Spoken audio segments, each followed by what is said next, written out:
I wanted to go over some things about chain maintenance and sharpening and bar maintenance. Um, as you go through this video, one thing to keep in mind on all of the sharpening points, what I'm trying to do is get this chain as sharp as I can without grinding down the chain too much. So in just about any of the motions that I'm going to be showing you on the sharpening part, that is at most 3 strokes. And that will save the life of the tooth. If you grind it too much, that's just it. You're just grinding the tooth and your chain won't last nearly as long.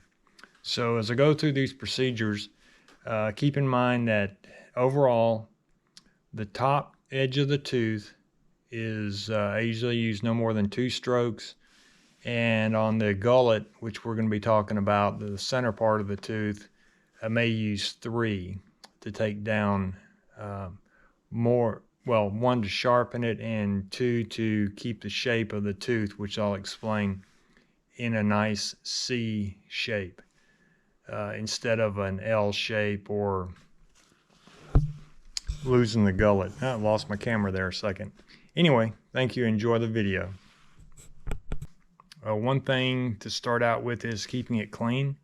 A tool that I actually like to use when I'm using my saw to keep it clean is an old paintbrush. You can use a new one if you want, but the hairs are going to get torn up anyway as it goes over all the rough edges.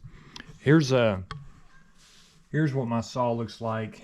And this is routine. Now it's not sterile, so there's going to be a little bit of grime and grease in there, but I've got it pretty well cleaned out. I mainly used a pick tool. You can use the screwdriver that comes with it. And then I used a paintbrush to brush out the loose parts. Took off the guard here for the oiler. And just to give you an idea, this is, like I say, it's not super clean, not brand new clean, but the big chunks are out of there. And the good thing about this is that if you keep it clean, what you're doing is allowing the oiling to work like it should.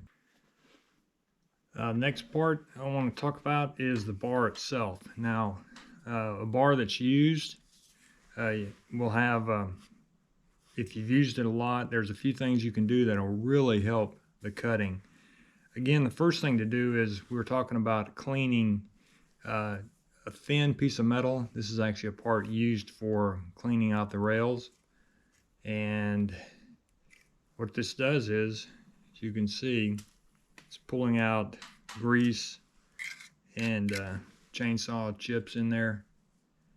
Do this a couple of times, and what you've got is, what you're trying to do is make sure that it lubricates well. You've got a couple of oiling ports here that can collect the grease and dirt, like right here. By taking this out and cleaning this,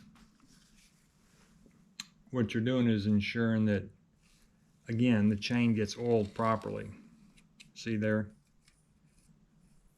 A lot of oily wood chip grime there. It's a simple thing, but what you're trying to do is keep the bar from running hot. And you don't have to do this every time you fill up with gas. I don't. Usually after a few runs and you've got time to work on the saw, it's a good thing to do. And getting down here at the very end, you can see where it can kind of, you get a big amount there. And you just want to clean that out. Doesn't take very long. These are tools that I didn't have when I first started, but these channel draggers here, they're not expensive. And keeping your bar, all this is about keeping the life of the bar and cutting better. So the next thing I want to look at here is I feel the edges. If I feel, and you will over a matter of time, you'll feel a little bit of ridges there.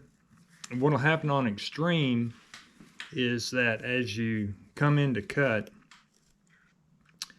sideways, the weight of the saw will also push down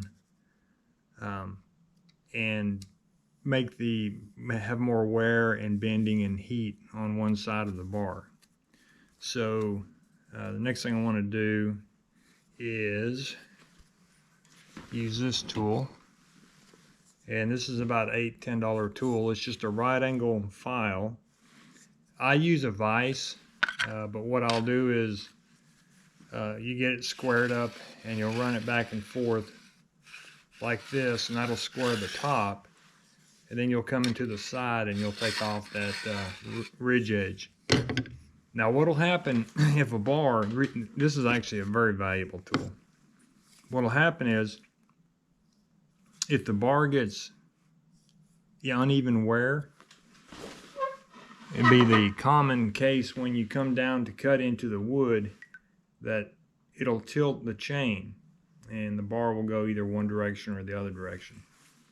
And so I think it's an amazing, simple tool, because it can get so bad that as you're going into a log, you'll get about one bar length width, and then it won't even cut through the log.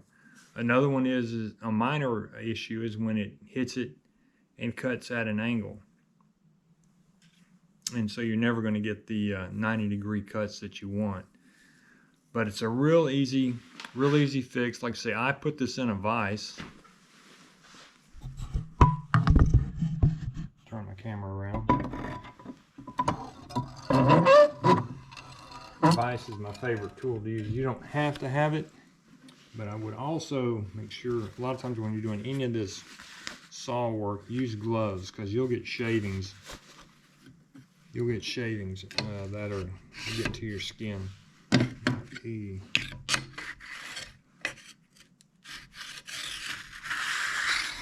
So we're going to raise that up a little bit.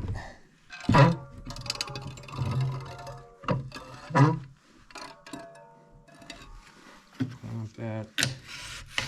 And you'll feel it shave. Just come in at a 90-degree and run it length. Come back on the other side, square that. You'll feel it. It only takes a couple of strokes to get off the burr. And then you want to come in from the side and get that knife. That's a good one there too. And you can feel it shave those off. When I first started doing this, I just used a file and took them off, but that doesn't square the top. And actually, you probably want to do the side first to get that bevel off. So do the side first, then come over the top. And you can feel it grab when it stops grabbing. You can touch it with your hand, and that is nice. It's nice and smooth. So what I'm going to do, you know that when you put the saw back on, it doesn't matter which. In fact, you want to flip it over now and then. It doesn't have to be. You really don't even want it to be in the same orientation every time you put it back in the saw. So we're going to do this one. Come in from the side first. Pick off that. This one, probably the one I was actually working with, because I can feel it.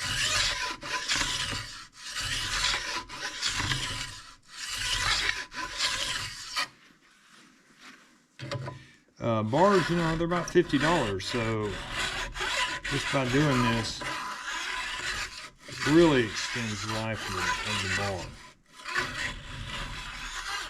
Unless the bar's really been damaged, then you got to replace it. Now I cut a good bit of wood, and I probably go through. Well, this is the original bar I've had for 2 years, but I'm cutting quite a few dozens of cords a year. So another thing that'll wear a bar out is not having a sharp chain. We're going to get into that a little bit, because if you don't have a sharp chain, you end up pushing into the wood so hard that it puts more heat and friction on the bar. If you do these couple of things, drag out the verdigris and trash that's in there.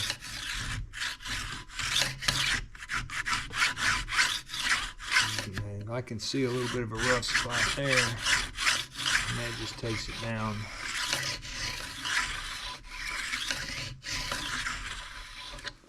Another thing to do, another tool I bought, is this right here. And what this does is, I don't use it, I use this more than I use this. And what this does is the edges of the rail, they get flared out over time for either the teeth chain pushing onto one side, all kind of ways, just normal wear and tear. I won't spend a lot of time on this, but this is, it just fits on top. And actually, you want to pull, if you think about it, you're not going to get much flaring here at the end. So let's use that as a starting point, and we're going to pull back on that one. I don't do this as often. I don't think it's as necessary.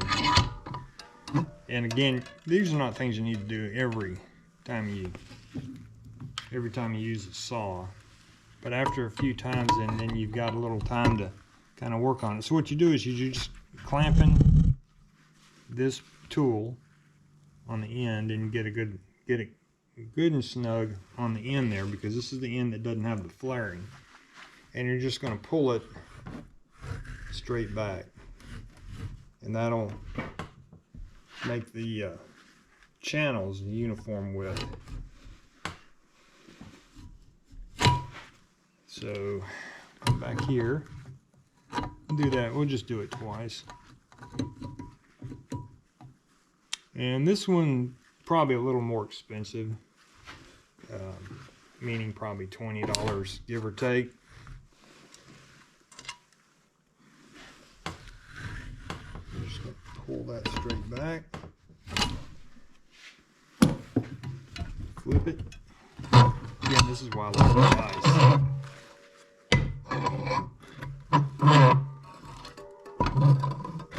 Yeah, I'm trying to do this as quick as I can, so you just get the idea without taking too long to show you these. It's really simple if you think about it. These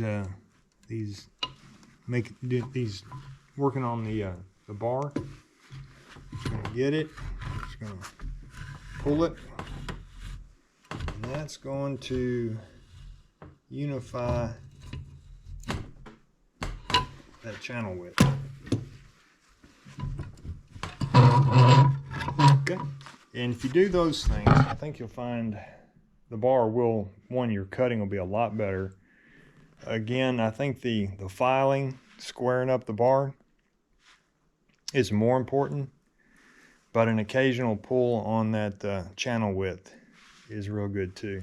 We're going to go into the sharpening and show you how I do it. We'll get into that here in a second. Okay, next thing I want to do is show you how I do my sharpening. And I know sharpening a chain is kind of like being a witch doctor. There's a lot of different ways to do it. I'm going to put my camera down here just for a second.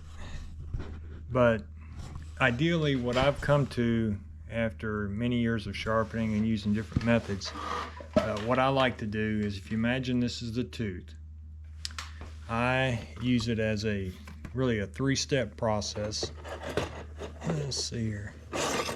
So what I try and do is sharpen the top edge of the tooth, and I'll use this tool here, and I'll do that. Now, you don't need to do this more than a couple of times. First time you're deburring, you could even get by with one depending on your stroke, and then maybe hit it one more time. The other one is you've got this gullet in the tooth.